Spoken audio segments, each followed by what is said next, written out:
Welcome to Spectrum Sundays. I am Megan Sinisi, Miss Pennsylvania 2021, and the founder of a nonprofit organization for autism titled From a New Perspective. I am also a speech-language pathologist with a master's degree from the University of Missouri. And I am Francesca D'Alessandro, Miss Thousand Islands of New York, serving my community through AAA appreciation and awareness for autism. I am also a speech-language pathologist with a master's degree from the University at Buffalo. Everyone deserves to feel accepted and included in every space they walk in. Our series aims to inspire you to advocate for yourself and on behalf of your loved ones, and we are so grateful that you're here with us today. Alison Peterman is a senior at the Pennsylvania State University studying X-ray technology. She was diagnosed with autism at the age of 19 in 2021. Since her diagnosis, she's been working through social media to break stereotypes about autism and educate parents and advocates. In the future, she aspires to become a pediatric X-ray technologist at a children's hospital while traveling to speak about autism and its misconceptions while advocating for the community. So we are really excited to have you on today, Allie. And on Spectrum Sundays, we always like to share different types of perspectives of autism. And there's many ways that autism can be addressed. So there's person first language, which would be saying person with autism. And then there's identity first language, which would be saying autistic person. So as we continue this conversation, do you identify with one more than the other? And could you maybe explain to our viewers why that could be? Yeah. I use autistic person, so diagnosis first language, because, and I've explained this to, my friends and my parents as well, that for example, if you get the flu, you would say, oh, that person has the flu. You can separate the flu from the person. Autism is a huge part of my personality. So you can't separate me from the autism. It's all one and the same. So that's why I say autistic person, because it's who I am, but you can't get rid of it like you can an illness or an injury. I love that analogy, and you putting that into a perspective or a visual that people could understand. And we hear very often from self-advocates that it's not something that they just carry along with them. It is very much part of their identity. And with especially the neurodiversity movement, we're really going into that empowerment piece of helping people embrace their identity. So thank you for sharing that. Yeah. We always like to start with that because we want to be respectful of how people personally identify. And we know that every person's different. So we appreciate you sharing your perspective on that. So in your little bio that you shared with us, you mentioned that you had a late diagnosis of autism. And we have, through our experience, noticed that this happens a lot with young women, especially. So could you share about this experience and maybe what the process was like for you receiving that diagnosis and how it's impacted your life since then? Absolutely. So I had always known, and I can even talk about this later. I had always known that there was something different about me even through elementary, middle school. I'd always known, but I never could pinpoint it. I got diagnosed with a couple mental illnesses throughout my teenage years. But it still wasn't, things weren't getting better or easier or anything like that. After a diagnosis and you start treatment, things should get easier, right? Well, I didn't. So I kept looking into things that it could be, and I had stumbled across a couple things on Google, and I found a website, and don't ask me what the website was, I couldn't tell you. Um, and it said the headline was autism in women, and I was like, interesting. So I clicked on it, and there was a little picture and had info on it, and there was an article, and I read the article and I read the photo, and it was a picture of a little girl with autism traits above her head. And I was looking and I was reading, and I was like, that sounds scarily like me. So I looked into it more, and I couldn't believe how spot on it was. And I went to my mom and I said, Mom, I know this might sound weird, but I think I might have autism.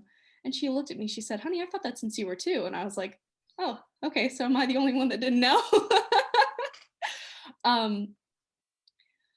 But that was in 2019 that I found that out. And I was in therapy at the time, and I mentioned it to my therapist, and she was like, well, I can't really help you out with that. But we had talked about it, and she was like, I think you should go, I think you should seek this. I think you should check it out. Um, and I had gotten in touch with a different therapist who specializes in women with autism. And she and I talked about it, and she told me, she talked to me for maybe 5 minutes. And she said to me, she was like, yeah, you're on the spectrum, just from 5 minutes of talking to me. And I was shocked. But after my first appointment with me, she and I were talking, and um, she and I were talking about how women with autism often go unnoticed because most of the autism research is on 3 to 5 year old boys, not on girls. And the autistic traits, the younger autistic traits, are way different. So, in my experience, I didn't talk until I was 3. And that's a normal autistic trait for a young boy. But I had speech therapy in preschool. And after that, I was a chatterbox, and I haven't been able to stop talking since. So everyone who worked with me kind of dismissed that as something that I might have because I started talking and I was fine after that. And I had made friends, not with difficulty, but not easily. And that continued all the way up through high school, that I could talk to people not with difficulty, but not easily. So I because I'm female and because I could speak, I went under the radar. Well, we really appreciate your openness on our series because I think just other people who are listening might discover that they have a lot of similarities with you and might try to explore that a little bit more if they're questioning if they are on the spectrum, how did they seek out help? And it was really nice that you were able to go and comfortably speak with your family about this and kind of gain that reassurance that maybe you are experiencing these similarities with the autism community. And I really like how you addressed your traits as traits instead of symptoms. So we're kind of getting away from that old terminology. And of course, autism is like a kaleidoscope of different traits and characteristics. It's not two-dimensional. It's very complex. So how would you describe some of your own autistic traits or characteristics, and how have they positively affected your life? So I'll go through some first. I have sensory problems. So the big one when I was younger is that I wouldn't let anyone touch my hair.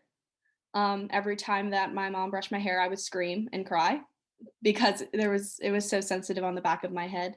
Now, taste, smell, and touch, I am too sensitive, and sight and hearing, I'm not sensitive enough. So I have a hard time understanding auditory language. And it's gotten better with time, but in a lecture, or if somebody's speaking too fast or too softly, I'm not going to be able to hear it. But with taste and smell, especially, if something smells too strongly, like perfume or deodorant or anything like that, I will go into a sneezing fit. With taste, I have food aversions. So there are certain things that I will not touch. There are certain things that make me gag as soon as I look at it. And I have safe foods. So I know that if there's nothing good at a restaurant on a menu, chicken fingers and fries. It's the safest option anywhere, and it's pretty much available anywhere. So I know that if I'm going to a restaurant that I don't know, just head for the chicken fingers and fries and I'll be all right. Another one is stimming. I don't know if you've noticed, but I've been rocking my chair back and forth. That's how I stim in one way. I bounce my leg, wiggle my toes, do this finger thing, which I'm sure you guys have seen working with autistic kids and autistic people in general. I also vocal stim. So when I'm alone and I'm trying to find something or do something, I'll make random sounds with my mouth, and I often don't know that I'm doing it until I find the item and I'm like, oh, what was I just saying?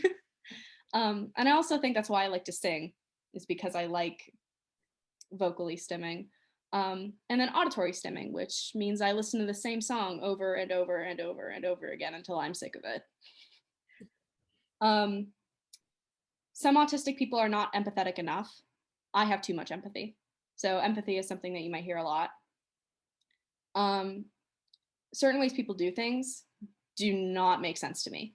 For example, engaging in conversations that you're not interested in. Or decorating for holidays kind of confuses me in a way too, because I get the general premise of it, but why would you decorate for St. Patrick's Day when you're going to take it down like 2 weeks later? In my mind, that just doesn't make sense to me. I also had a hard time interacting with others when I was younger, which I had mentioned before. So now I think about everything that I say before I say it, which is why I wrote out all my answers to these questions before. But in a lighter sense, I grew up independent. So I matured my imagination in that way. So I played with dolls up until I was like 14 because I got to use my imagination that way. I still do when I listen to certain songs. I'll like think of scenarios while I'm driving to keep myself entertained. I had a wild imagination to begin with, but I see the world with a deeper meaning than most might. So I love poetry, I love astronomy, because those things, they have such a deep meaning, not just science, but spiritual meanings too, that I can really research and delve into. And everything that I do now has meaning, and I get to discover it.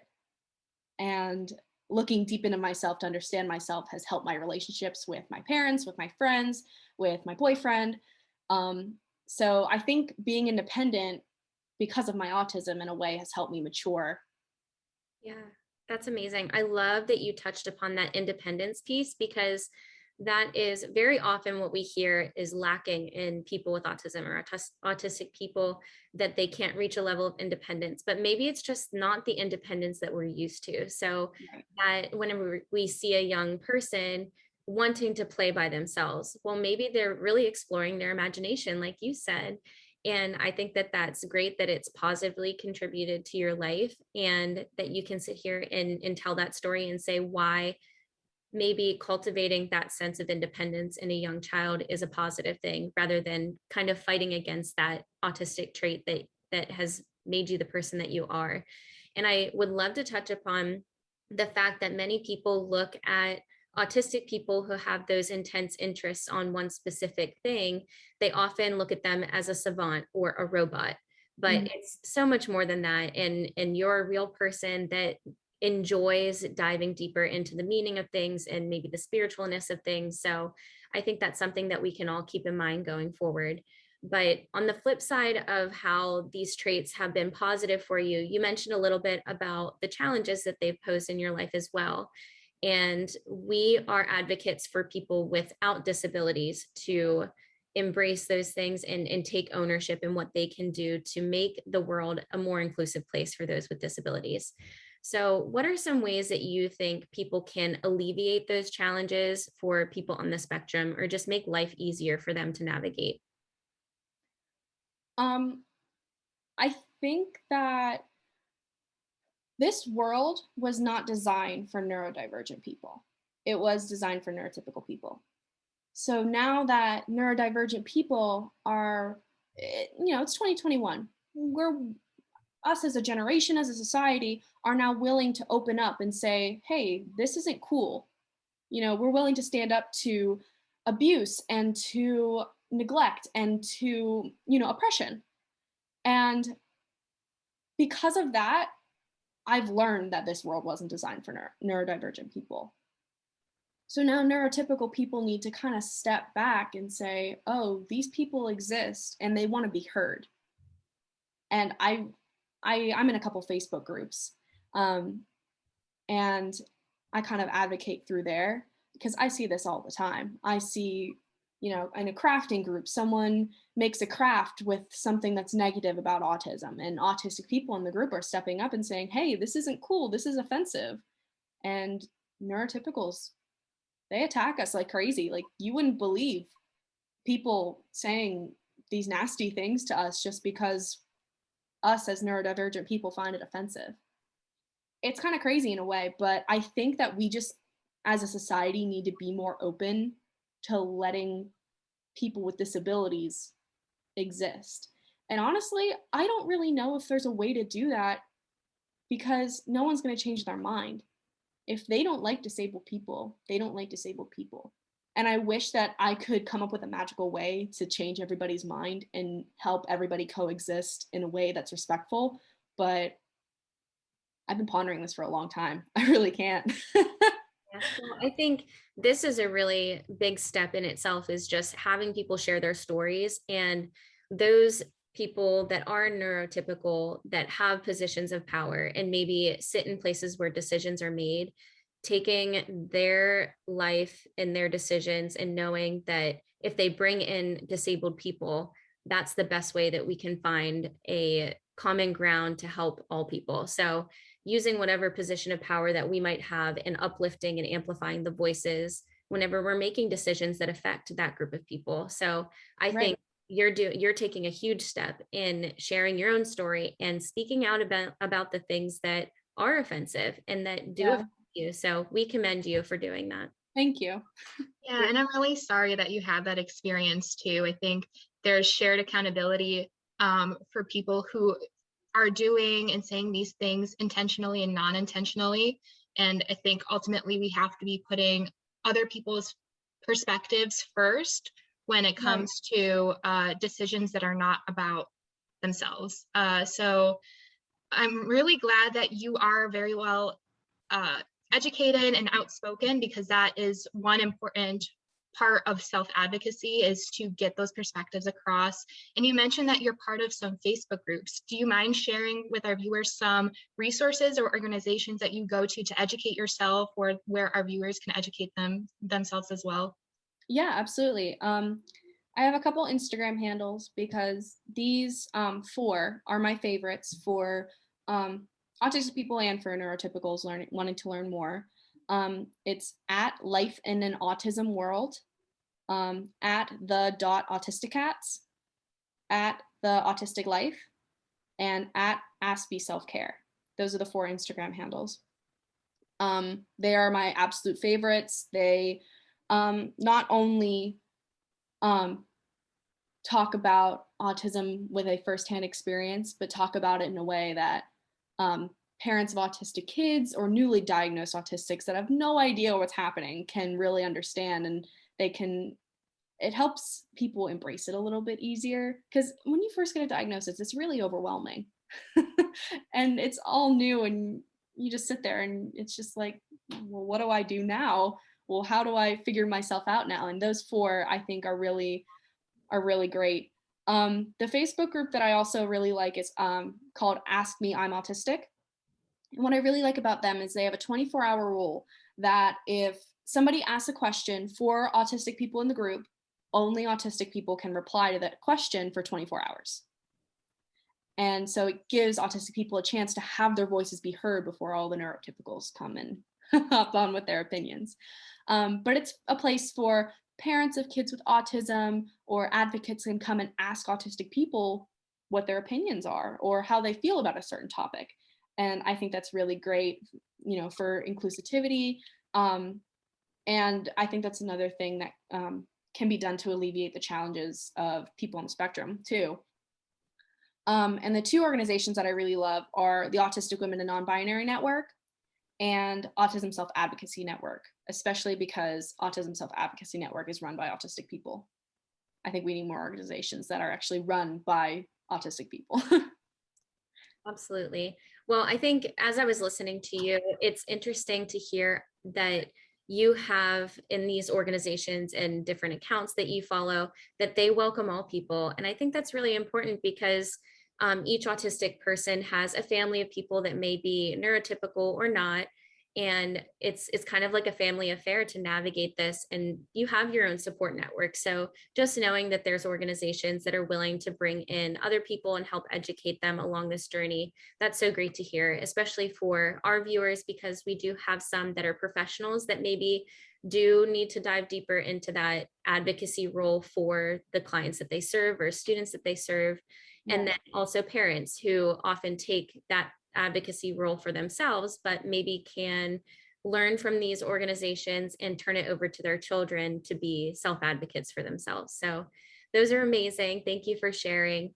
But as we're wrapping up today, we wanted to ask if there is just one message that you would like our viewers to remember from this conversation today, or that you want to stick with them as they go forward. Everyone experiences their autism differently, so every autistic person's opinions about controversial topics within the community are valid.